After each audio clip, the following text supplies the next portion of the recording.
Good evening. Iran's Supreme Leader Ayatollah Ali Khamenei is dead, killed in his office after an extraordinary attack by Israel and the United States. Several strikes targeted the capital Tehran and more than a dozen other cities were hit. In retaliation, Iran launched missiles at neighbouring Bahrain, the UAE, Kuwait, Qatar and Israel. The regime is tonight threatening devastating revenge after the death of their dictator. Nine correspondent Hannah Sinclair begins our coverage. The first day of a new war. Iran's supreme leader killed, with the fate of the Islamic regime in peril. Its fierce retaliation shook the Middle East.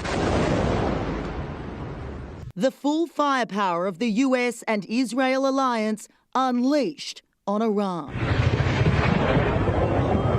Wave after wave of missiles, targeting as many as 20 cities, including the capital, Tehran. Reports at least 200 killed, including 108 at primary school. The operation, dubbed Epic Fury, described as the largest regional concentration of American military firepower in a generation.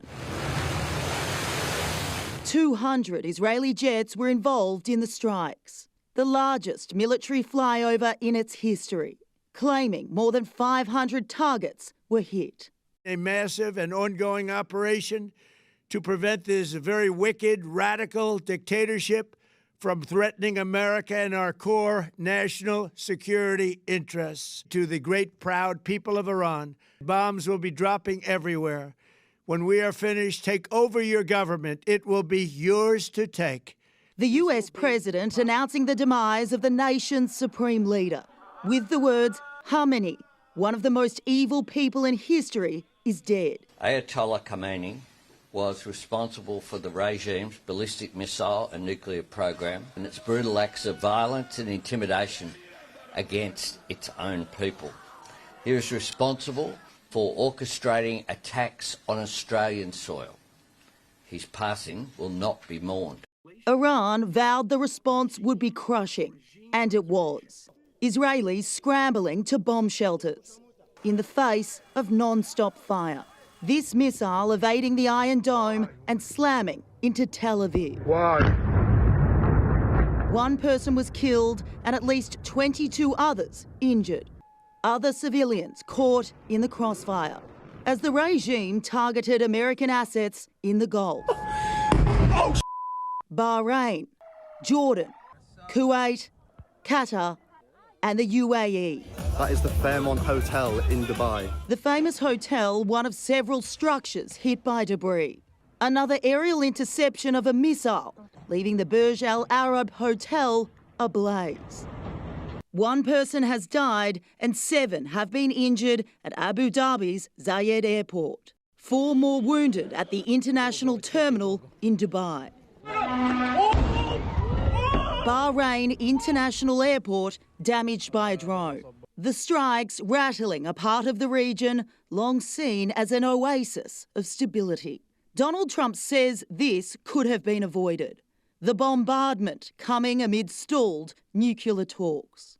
That is why in Operation Midnight Hammer last June, we obliterated the regime's nuclear program. After that attack, we warned them never to resume their malicious pursuit of nuclear weapons, and we sought repeatedly to make a deal. The US president calling the shots, but here at the Pentagon, top military officials are coordinating this historic attack on Iran. This has been months in the planning, with Israeli forces to neutralise what they say are imminent threats to national security. The lives of courageous American heroes may be lost and we may have casualties, but we're doing this not for now, we're doing this for the future. Iran now forced to look at its future. Cheers throughout the capital. As news broke through the communications blackout, the hardline cleric, who ruled for 36 years, is dead. Israel Prime Minister Benjamin Netanyahu urging Iranians go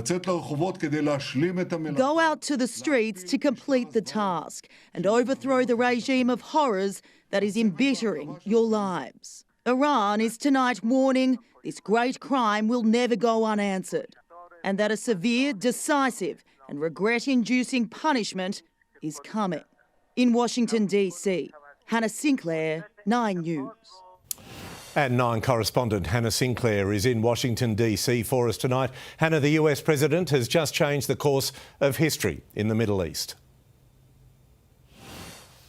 Yeah, Pete, good evening. Donald Trump labels himself the president of peace and often talks about all the wars he has helped end. But now the 47th president has started a war so serious it's impacting people all over the world. President Trump is all about putting America first. But tonight his critics are questioning how this conflict helps his own citizens, labelling this attack a mistake and a war of choice. But his supporters say it's yet another show of the nation's extraordinary military might and is a stunning achievement. The Secretary of State briefing top lawmakers in advance, but the president did not have approval from Congress to wage this war, testing his powers as Commander-in-Chief. President Trump, though, doesn't seem fazed. He's been at fundraisers at his Mar-a-Lago estate, dancing, telling the crowd he's got to get to work just moments before altering the fabric forever in the Middle East. Pete? Hannah, thank you. Countries visited by tourists and considered safe havens are tonight bearing the brunt of the conflict, under fire from Iran as the country retaliates. Australian tourists and expats are caught up in the conflict, which is playing out in one of the world's busiest air corridors. Dubai and Doha are usually shielded from direct conflict in the Middle East, but not this time. Bahrain too caught in the carnage as America and Israel unleashed fury on Iran. The Islamic regime struck back. Hundreds of thousands of travellers were diverted or left stranded as the airspace across the region slammed shut. And airports weren't safe spaces. Dubai's is one familiar to many Australians and the world's busiest. Its international terminal damaged by airstrikes. Australians Daniel Caltafano and Jowigas Enwia are in Abu Dhabi. Once we got to the hotel, we heard the loudest boom. Once we were paying for the taxi, George was in a massive panic. I looked outside and I saw that there was missiles in the sky that were getting intercepted. They were meant to be coming home today, but for now, it's a waiting game. And the loudest boom, I can't explain it to you. Like the whole floor was just shaking. Very scary. Australian-born radio host Chris Fade lives in Dubai. We were all sleeping a moment ago and then you can hear it. You can actually hear the missiles coming through. So I've got my kids, we're all in one room together right now, actually, on the bottom floor of the house. But yeah, you're hearing it. The air thick with anxiety and uncertainty. Could this be a 24-hour thing, a 48-hour thing? Could it be a week? Could it be longer? We're not sure. But right now it's, the beginning part of it. The situation no clearer for those trapped in transit. Completely in limbo, waiting for the airspace to reopen. Penny Milton and her 2 children were on the way to watch her husband Michael Milton compete at the Paralympics in Italy. They're now delayed in Doha. Pretty uncomfortable. I don't like the fact that I'm still in the clothes that I left in 40 hours ago. This from the Foreign Minister, as the Department of Foreign Affairs activated its 24-hour crisis centre. I upgraded our travel advice to do not travel for Israel, Lebanon, Bahrain, Kuwait, Qatar and the United Arab Emirates. As the conflict's footprint widens across the Middle East, the reaction to it is rippling across the globe, from Paris to Los Angeles and London. Celebrations for the death of a brutal dictator. Many of these protesters had almost given up, expecting any action to be taken against the regime. They're hopeful for change, but mindful of the extended violence that could bring. Hopefully, after 47 darkness, light is gonna back to Iran. Absolutely excited, absolutely excited. People are full of joy now. The regime in Iran is utterly abhorrent. They have murdered thousands of their own people, brutally crushed dissent, and sought to destabilise the region. The reach of this war spiralling fast, instability in the region and uncertainty for those trapped. In London, Josh Bavis, 9 News. Well, here at home, the attack has received mixed reactions. As we go to air tonight, thousands of people are celebrating the demise of Iran's supreme leader in Sydney's Hyde Park. But for many others, the conflict has signalled the start of an emotional and unsettling time. The fallout from the attack on Iran spilling out into Sydney Airport. Within hours, airspaces were closed and flights cancelled. Hundreds bound for Dubai last night left stranded. Of course I'm worried. I don't know what's next. No communication, no nothing, you know. And with Mardi Gras and Bad Bunny in town, many couldn't find accommodation, instead forced to sleep in the terminal. All the hotels were fully booked. We were just left to our own devices. No food, no water. This morning, the last flights to leave Doha and Dubai before the bombing began landed in Sydney. Those on board thankful they made it out just in time. It was a big relief, yeah. I've been awake most of the night, texting my auntie in England. Also touching down, the Iranian women's football team on the Gold Coast just before the airspace closed for the Asia Cup. The advice tonight, if your flight's been cancelled or if you have an upcoming flight, beware. Travel insurance policies do not cover war or armed conflict. Instead, this is what you should do. Do not cancel. Let the airline cancel. That way you'll be entitled to rebooking or a total refund. Sydney is home to more than 21,000 Iranians. Many of them, like Sarah Balouri, still have family in Iran right now. We still haven't been able to make any contact. I think I've had one message go through today, but no response yet. But for Sarah, the emotions are mixed. This is our Berlin Wall moment. Just 1 second. When it comes to the Iranian community here in Sydney, the attack has left many divided. Those in support of it and those who say it was not the right course of action. But what is uniting them, the fear and concern for their loved ones back in Iran.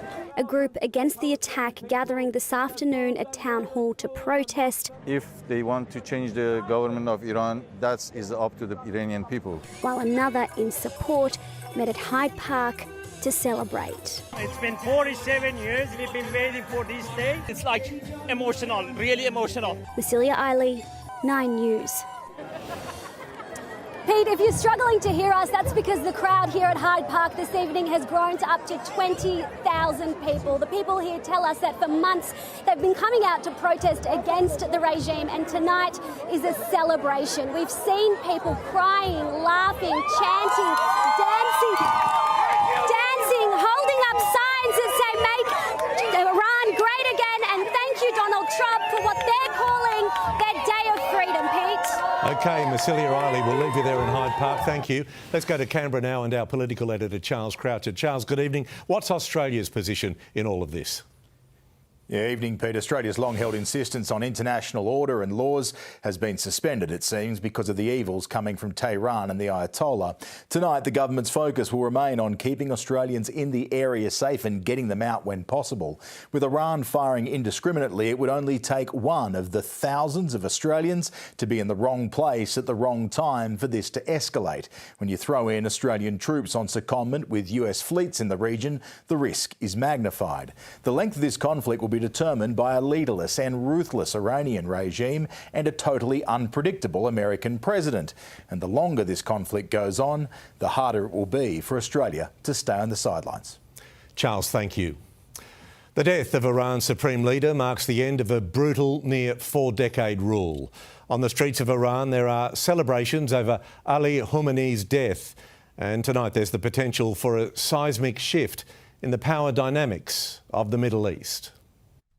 A 36-year iron rule over, and there were celebrations in the streets of Iran.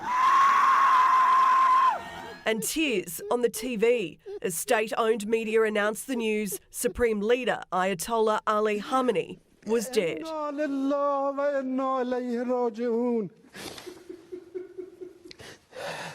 Today, those mourning him will be the orphans across the world. The 86-year-old taken out by Israeli strikes. Benjamin Netanyahu the first to break the news. For 3.5 decades, this tyrant dispatched terrorism across the world, the Israeli president said, before Donald Trump also reported Khamenei had been killed. He was unable to avoid our intelligence and highly sophisticated tracking systems. And working closely with Israel, there was not a thing he or the other leaders that have been killed along with him could do. Khamenei grew up an activist, playing a behind-the-scenes role in Iran's Islamic Revolution. He served as president before becoming supreme leader in 1989, holding a deeply anti-American stance, always strongly backing Iran's nuclear program. His image plastered across billboards, state television covered his every move.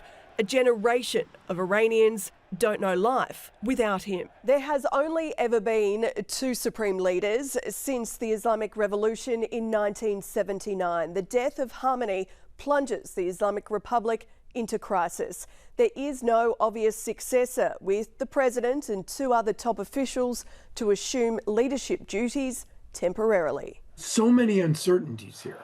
The ultimate verdict of this is a long way away. The US president declaring this is the greatest chance for the Iranian people to take back their country. There were mass anti-government demonstrations across Iran in January, leading to the death of nearly 7,000 protesters.